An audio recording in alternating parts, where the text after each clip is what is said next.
Olá! Neste canal você vai aprender mais sobre investimentos e como ganhar dinheiro e dividendos na Bolsa de Valores. Se quiser sempre estar inteirado sobre este assunto, se inscreva no canal, ative o sininho de notificações e deixe seu like. Agora sim, os fundos imobiliários eles acabaram derretendo nessa semana, né, se eu não me engano, deve ter sido ali setembro, outubro, se eu não me Sim. engano, né. Agora assim, qual é o pensamento que o investidor de fundos imobiliários ele tem que ter quando a gente tem, assim, uma queda generalizada como a gente teve aí esse ano nesse momento da possível tributação ou não dos dividendos? Como que você enxerga isso? Como é que o investidor tem que enxergar? Uhum. O investidor tem que enxergar o fundo imobiliário como um veículo de renda. O principal ponto é esse. Você tem que vir com essa cabeça de renda. É um ativo que vai colocar dinheiro na minha conta passivamente todos os meses. É com essa cabeça. Então, se hoje eu posso pagar menos para um ativo que está pagando ou o mesmo ou até mais dividendo do que me pagava meses atrás, ótimo, né? A minha estratégia é muito voltada nisso, é pagar cada vez menos pelos melhores ativos. Então, a gente hoje tem mais de 400 fundos imobiliários aí na bolsa. Eu selecionei alguns e montei minha carteira. Então, esses aí já passaram pelos meus critérios. Eu sei que são bons fundos imobiliários.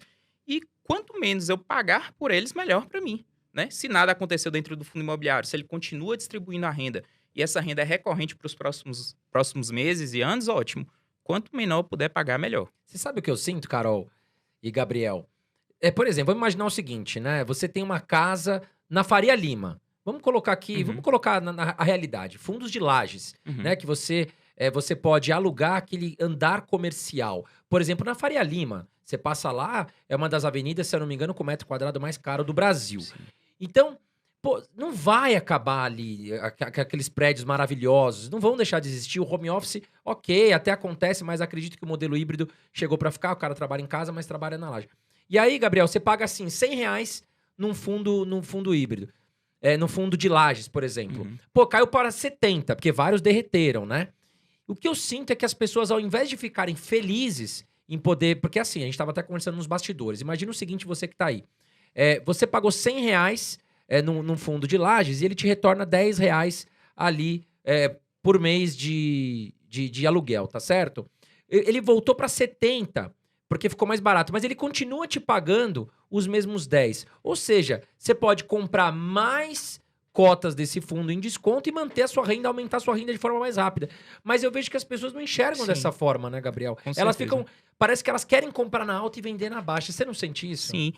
Quando o fundo imobiliário cai, a primeira coisa que você tem que buscar entender é o porquê caiu, né. Então, assim, aconteceu algo dentro do ativo, o inquilino saiu, teve algum problema com o imóvel, por que que caiu? Não aconteceu nada, é uma coisa de mercado que está afetando todos os fundos imobiliários, a bolsa de valores como um todo. Não aconteceu nada dentro daquele ativo. Então aquilo ali é uma oportunidade clara, né. Só que muitas vezes as pessoas travam pelo psicológico. Né, fica ali: "Ah, caiu, eu acho que não vale mais a pena, eu acho que eu vou perder dinheiro com isso". E aí vem muito da questão do porquê que você entrou no fundo imobiliário, né. Se o seu intuito realmente é a renda, então, se você está pagando menos pelo fundo imobiliário ali, que está te trazendo o mesmo dividendo, então o seu dividend yield, né, ele aumenta ali naquele momento. Então é esse foco. Muita gente, infelizmente, entrou em fundos imobiliários com a cabeça errada, né. E agora que está tudo caindo, ela ou se arrepende e sai, ou ela tem que realmente se conformar realmente ali com o veículo e ver que realmente é um veículo de renda. Agora, Gabriel, uma pergunta que eu acho muito importante. O que que você avalia? Quais os pontos principais que você avalia para investir em um fundo imobiliário? Sim, então, a gente primeiro tem que ver qual é o segmento, né, porque cada tipo de fundo imobiliário a gente avalia de uma maneira diferente. Se for um fundo imobiliário de galpão, se é um de shopping, se é um de papel, aí a gente tem pontos totalmente diferentes. Quando é um fundo de tijolo, como é o caso desses que eu acabei de citar, eu gosto muito de olhar a questão dos imóveis, logicamente, né? Os contratos, ver quanto tempo, se tem vacância, né? Se os imóveis estão vagos, qual é o dividend yield, isso é muito importante. Se o preço também é uma métrica que não dá para ficar de fora, né? Por mais que o fundo imobiliário seja bom, a gente tem que ter um preço teto para pagar ali dentro dele.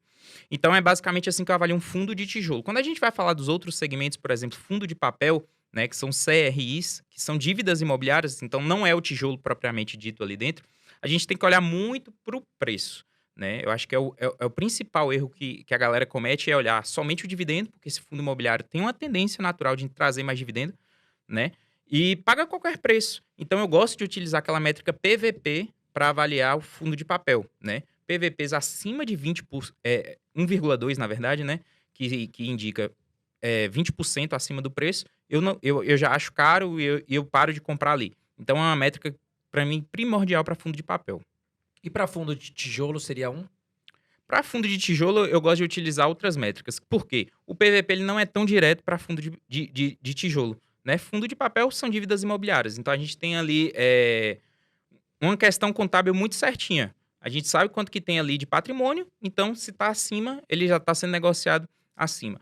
Quando a gente vai falar de tijolo, existem outras métricas que devem ser analisadas. Eu gosto de utilizar o modelo de Gordon, né? Que é uma fórmula bem basiquinha, nada demais não, que leva em consideração o risco de toda a operação, e eu gosto de fazer a precificação através dali. Quem tiver interesse, só pesquisar aí no Google, que acha facilmente. Agora, Gabriel, muitas pessoas quando ligam, por exemplo, para mim, ou para Carol, inclusive, que não somos especialistas, mas investimos bem pesado em fundos imobiliários, a grande pergunta é: o que vai me dar mais dividendo?